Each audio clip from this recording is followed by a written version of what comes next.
Hey, it's Rich McLean, and I matter. Got a bit of a shitstorm going on here. You see, an allegorical story has happened of someone being oppressed and persecuted so much, are basically fucking crucified. And further to that, the person was saved by a hand that was some other currency. And in that, 18 months after I survived that fatal injury and lethal attempt, as the hospital records will show, I've been forsaken. The world's exploited me, and I've been set up to fail for many years. I'm kind of trust people. I'm the innocent person. It's my nature. And to that, the world saw me coming. Now, I used to think that I was quite small and insignificant. Turns out, I'm big. My heart's big, my brain's big, and I'm connected, I'm oppressed. The ironies happen. Above is below, all is nothing and nothing is all. So, I can only be framed by what I am. What I am is a squatting vagrant. And this is due to powerful people who exploit people for their vulnerabilities, use their perceived weaknesses against them in a way that's conceited in its amount of privilege, attacked by proxy, and that's a really fucking cowardly thing to do. I matter. I matter like every other earth monkey because I have sentience and worth, and I have inherent value. Now, I can play you all the evidence I have. My sister is a good summary of what the world thinks of me. You're a schizo and a druggo and get the fuck out of our lives. Now, I love my sister, and I love the people. I love the people. But I've been a bit of a recluse, not by my own design. There is, beyond the man-made law, which is corrupt, a spirit law, and that's one of transformation. And I just want to say that as the human being that I am, I'm going to die. Yep, absolutely true. I'm going to die sooner than later because the world has rendered me ostracised, excluded, neglected, and prejudiced, persecuted, forsaken, dumped. There's no other way to put it. You know, and I'm a pretty nice guy. I've got a cool dog. I've had a lot of experiences. If my life was ended right this second, what a fucking ride, hey?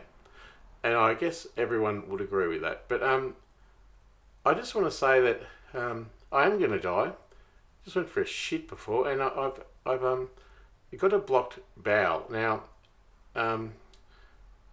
to that, there is some difficulties.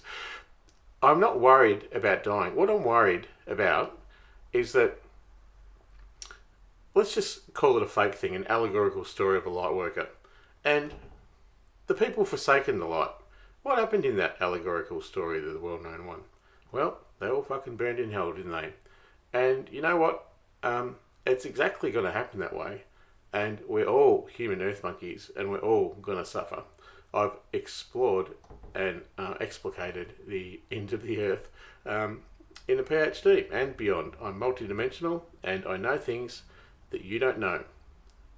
You may know things I don't know. What I do know is that just because you don't understand me doesn't make me insane. And madness in individuals is very rare, but in society, it's normal. I went to my shaman, one of the only people I trust apart from my nana, and she said, I was on the wrong path, but who knows? If the obstacle is the path, you know. And she said to me a word of a transformational expert, and I didn't know what that meant. And then I realised that I need to stand up for myself in a way that I always have for tens of thousands of in person of marginalised people, from Dubbo to Montreal to Canberra to Waterville, all the TV and radio stations. I need to stand up for myself and call the shots as it is, because as it is, without anything done, I'll die and you'll blame drugs and mental illness. However, this is not an accurate portrayal of what's happening here. What is happening is based in libel and slander. It's based in the more rudimentary and base negative emotions of prejudice and stigma. And I'm an intelligent bloke. Like, I'm a doctor. I'm not silly. You can try and call me silly.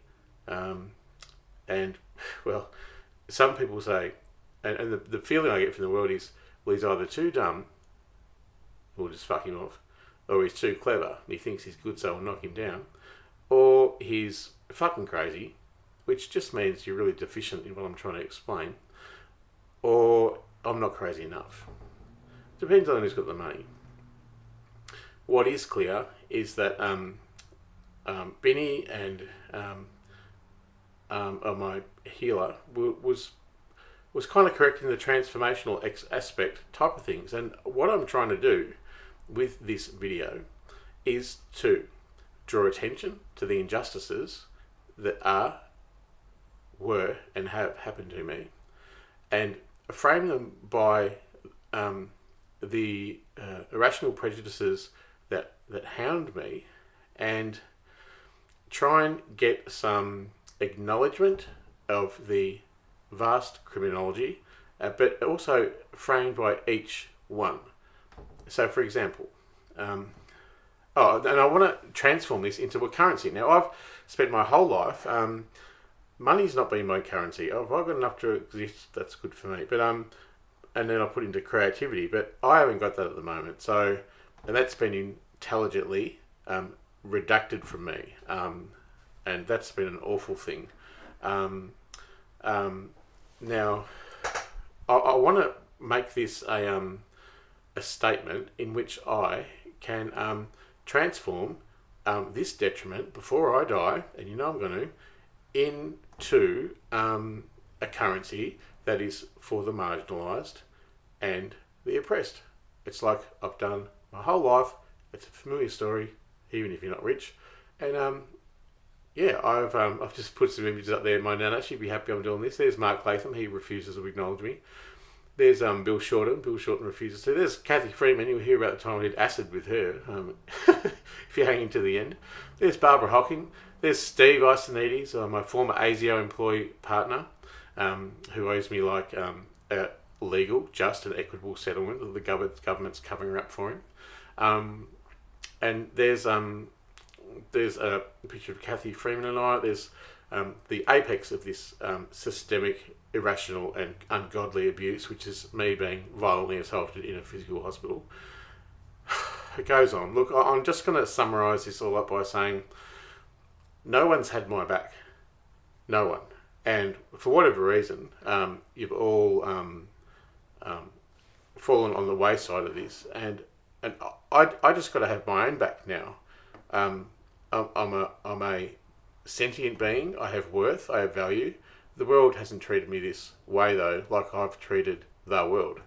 I want someone to say, gee, Rich is having a shit time of late. Let's help him. No one has, so I have to help myself. And here's how we do that. Fuck it. I'm tired of fighting. I'll be dead soon. Kill him. Hi Debbie, who I fucking, was framed as a rapist for. You can't rape the willing, says Wes. Hi, Mum and Dad, homophobic, prejudiced people. Hi, Jody Bongetti, who says, I'm a schizo and a druggo and get the fuck out of their lives. Hi, Brad, my brother, who's forsaken me. Hi, all my friends who've rejected me. Hi, police, who always say, and how's your mental illness going? Thanks a lot. You were there at the scene of the losing of the virginity, were you? Gee, what a coincidence. Hi, Alan Unwin and Erica Wagner for publishing my book and, setting me up to fail. Hi, Mr. Ball, Russell Ball of Ball and Partners. And hi, Dr. Whitaker, who literally gave me the medication to kill myself with. That was a really good thing. And further to that, thanks to Mr. Ball, who exceptionally framed me internally to government agencies and set me up to fail for years. Thanks to Steve Isonides, my former partner of 5 years, who we're engaged to, and who no one can deny we're in a relationship together. Thanks for threatening a hitman on me after telling me that you could knock anyone off as quick as you possibly could and put the fear of God into me for being killed because you were present at a murder. And that's why Chopper was named Chopper the dog. And I think that was really brave of you to do. And it's all in protection of a few things: money, power, and privilege. Thanks, Greg Hunt, for covering up stuff. Thanks to the Attorney General for covering up the injustice at Australian Human Rights Centre and AFCA. AFCA, thanks Tim Goss and Peter Fisher, you've been called out. Thanks to Liz Lindbergh at the Australian Human Rights Centre, you've been called out. There is a malpractice case with Dr. Whitaker that still needs to be acknowledged. It's within the 6 years. And why doesn't anyone help? Thanks, lawyers, for absolutely clusterfuck framing me from ever getting one. Ever. And thanks systemically to the police, because libel and slander is such a brave thing to do with especially people hanging together in groups who exploit one vulnerable, isolated person because they're in a conceited position of privilege and power. And see, that to me is really brave. See, what I did, advocate for marginalised people, coloured, short, fat, tall, slim, gay, straight, disabled, not disabled. See, that's not really brave. He didn't do a good job, Rich, and he didn't he didn't perform well. He didn't give anything to society. He just took. And he's a fucking cunt, and he needs to die. And actually, when we orchestrated that, and Steve was pivotal in underpinning that, because I went after the equitable and just legal separation that we're going through, I was hospitalised, and further, the oppression of Dr. Kumar, who was the head of the hospital and absolutely knew about Steve and ASIO and all that kind of stuff, was pivotal in oppressing me even more. Now, and I just want to have a special thanks to Death. Death became me because I was exploited and oppressed. I survived that death by the glory of God. And now I'm here. 18 months later, I've been exploited, fucked over by the government, fucked over by my family, fucked over by the police, fucked over by lawyers, and fucked over by fucking every cunt on the planet. And that leaves me a forsaken fucking ruin.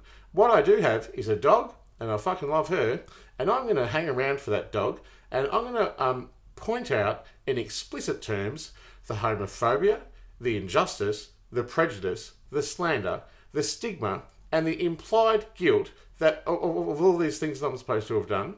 And I'm going to actually spell it out bit by bit about how people with money, privilege, and power and reputations to uphold actually all stick together in a conceited amount of audacity, and further, that I'm owed multi-fucking millions of money.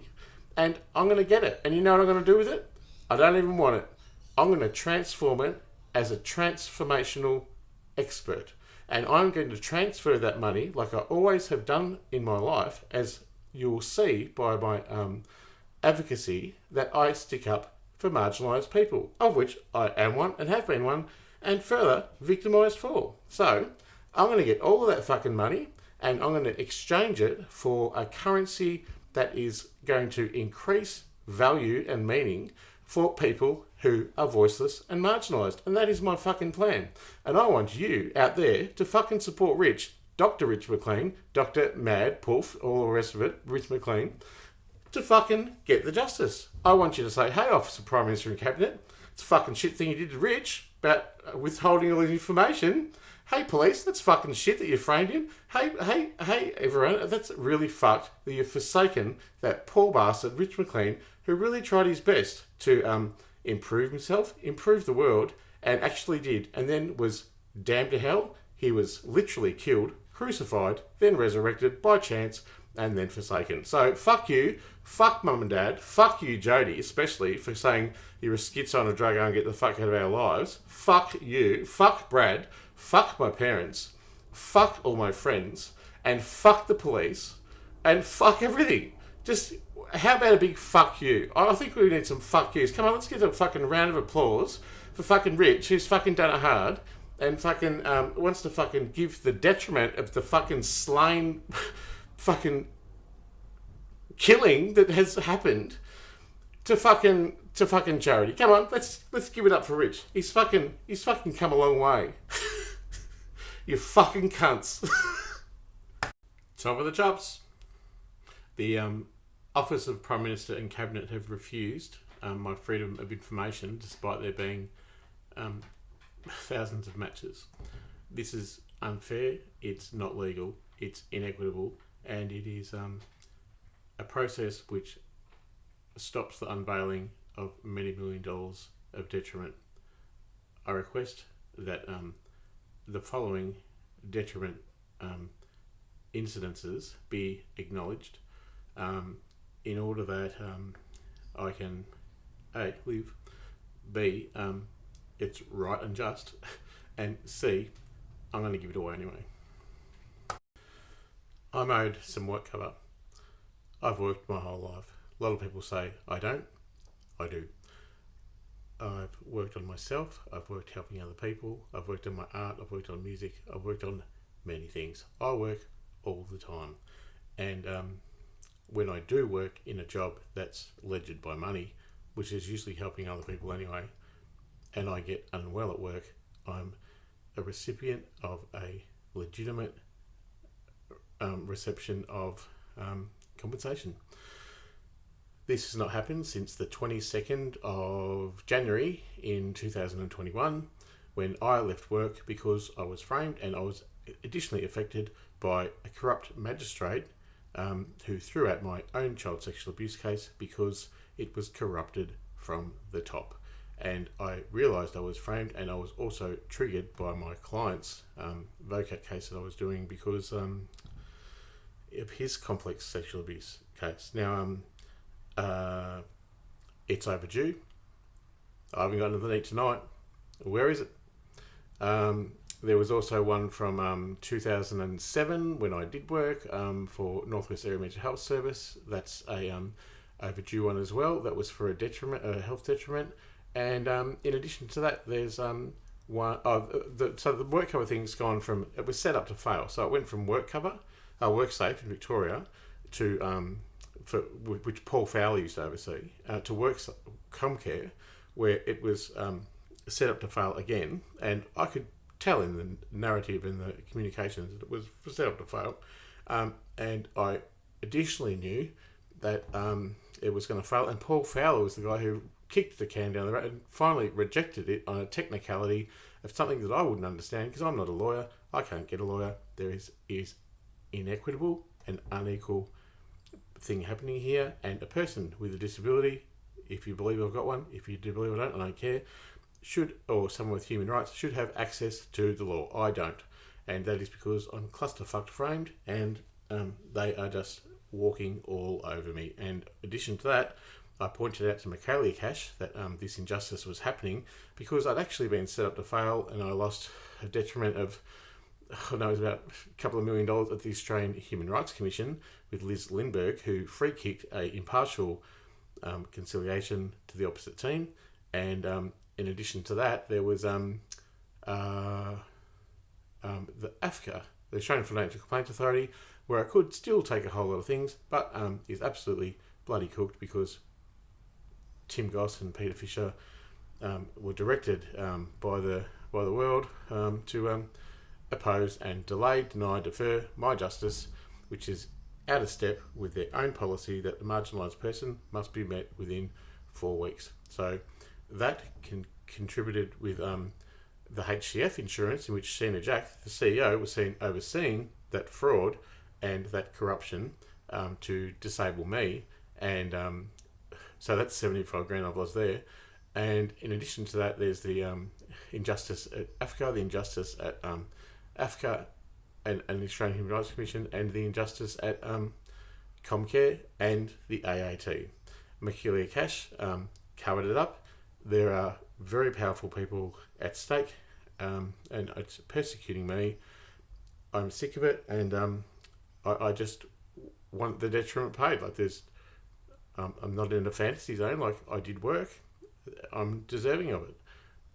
The intelligent design of vagrancy from me, in addition with Steve Isonides, who owes me a fair, equal and legal just settlement for our relationship together, in which I was coerced and also exploited, is absolutely outstanding, and it's outstanding now. I call on everyone to act with select each thing as it stands by itself. I will have to shine a kind, humble light on this corruption, because that's what it is. And the side of that is that I was persecuted so much that I've literally been persecuted to death. And you know, if you want an angry God or a happy God, if I am the laughing Buddha Jesus monkey from the end of times, then you don't want me angry. I'm sad. And the Administrative Appeals Tribunal are still holding on to that. What am I going to eat tonight? I hope everyone out there's got some good food, because I don't. I've been living on a disability pension of maximum with rent assistance, $1,200 a month for 18 months, a year and a half, and no one stood up for me. No one has had my back, so I'm going to collect the detriment owed to me, and I'm going to demand it now. And like I said, I'm going to just live a basic life with my cancer and the detriment that I have already, with the bit of spirit that's hanging in there and is everlasting and untouchable. And just the last thing, I'm absolutely shattered to hear about RG Roach, been balling. And further to that, Northside Clinic, my old doctor, Richard Moore, there is another evil that's happening, and that is I've been damned. Now that I've been fucked over by the government so much and so profoundly, that I'm now, I'm overseen with my apparent delusions of persecution, and I am medicated for the delusions by Werribee Mercy Hospital and the powers that be. This is unjust, it's inequitable, it's unfair, and it's illegal.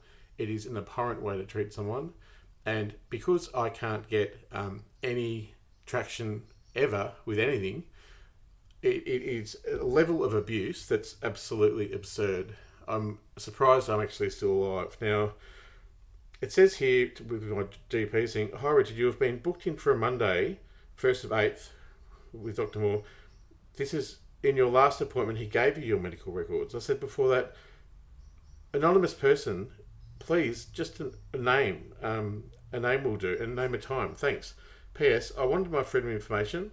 I said, I'm not a criminal. I'm an oppressed vagrant who's literally been murdered, but lived only to be forsaken as a vagrant.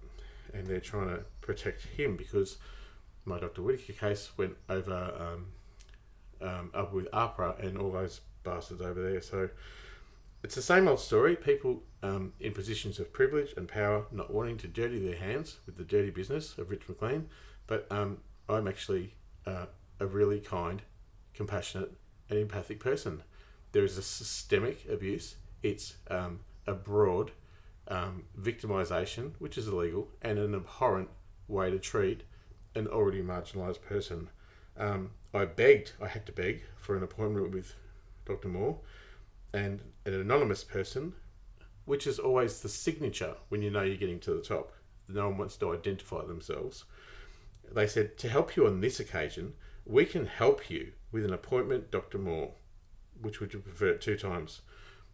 Why do they frame it as helping me when it is a legal obligation to, as a human worth and dignity, to see me? They frame it as they're helping me. The mental health system's helping me. My parents say, we've always helped you. These totalitarian ways of look, I just can't anymore.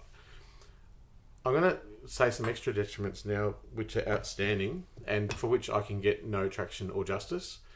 And as you can see, I'm sitting here in my squat with cancer, with nothing, and the world's forsaken me. And I want some help to get this fucking thing sorted and get it right before I die.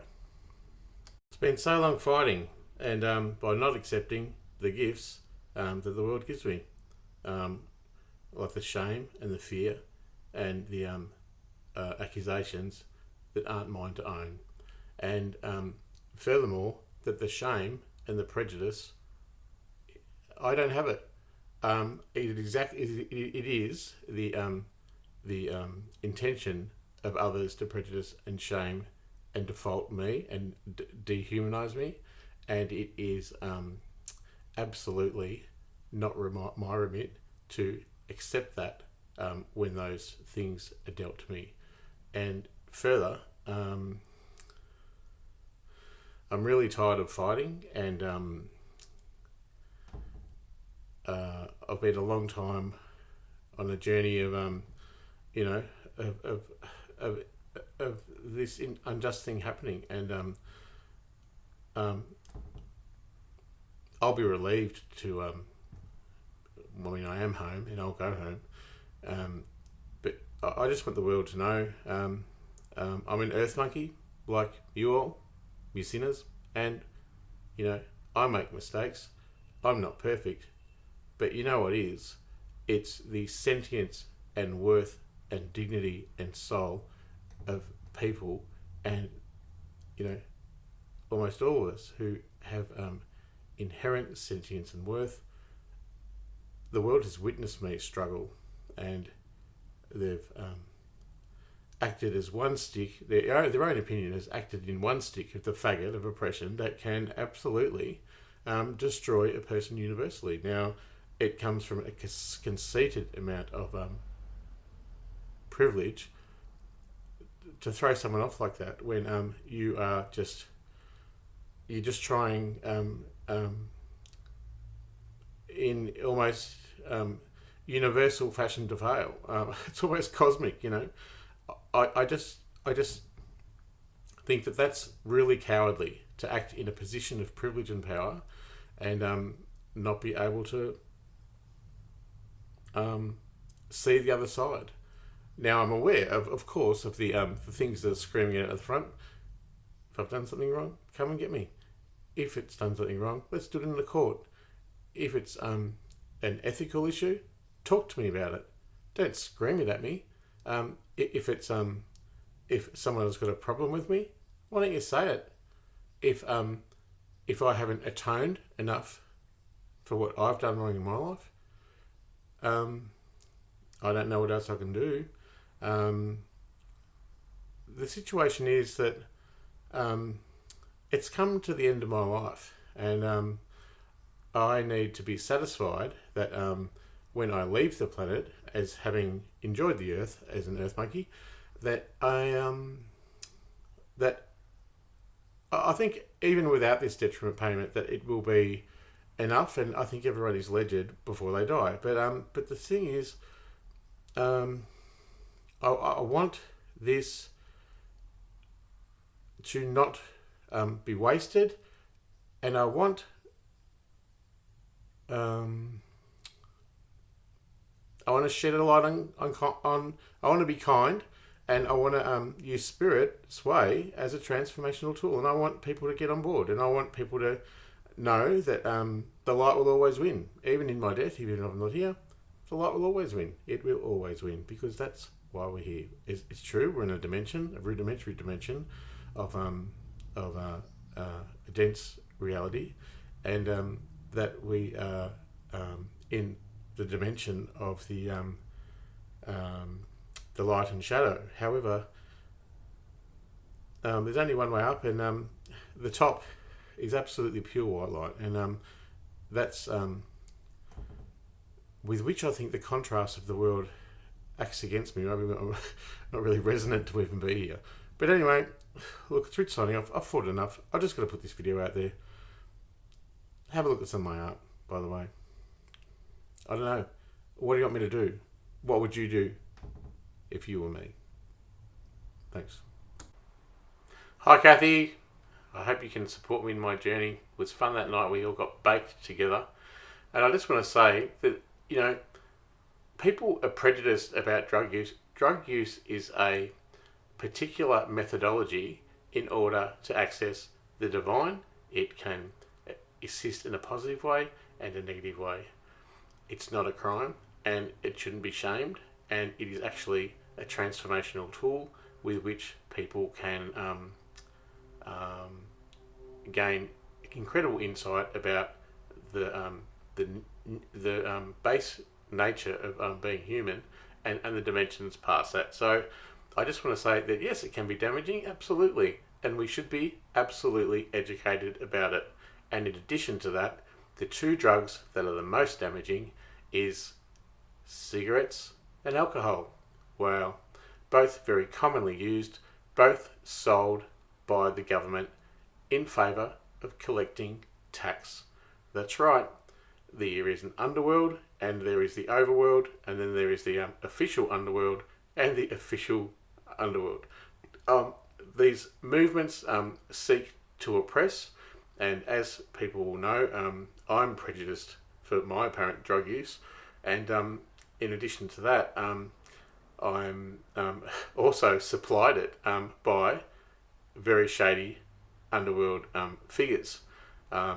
This is problematic, and I just want to say I haven't meant any offence to Kathy at all, but you just got to know that it's not a crime, and it's actually a thing that exists in society, and that all people, especially all people who are emotionally and spiritually aware, have either been gifted with that, or they've used something transformational to get there. It is not a crime, and shouldn't really be seen in such a negative way. There is power plays with everything, getting the drugs, using the drugs, and it should always be done with the benefit of experienced people, and it should be a choice and never forced. That is my opinion, and I'll just move on with that.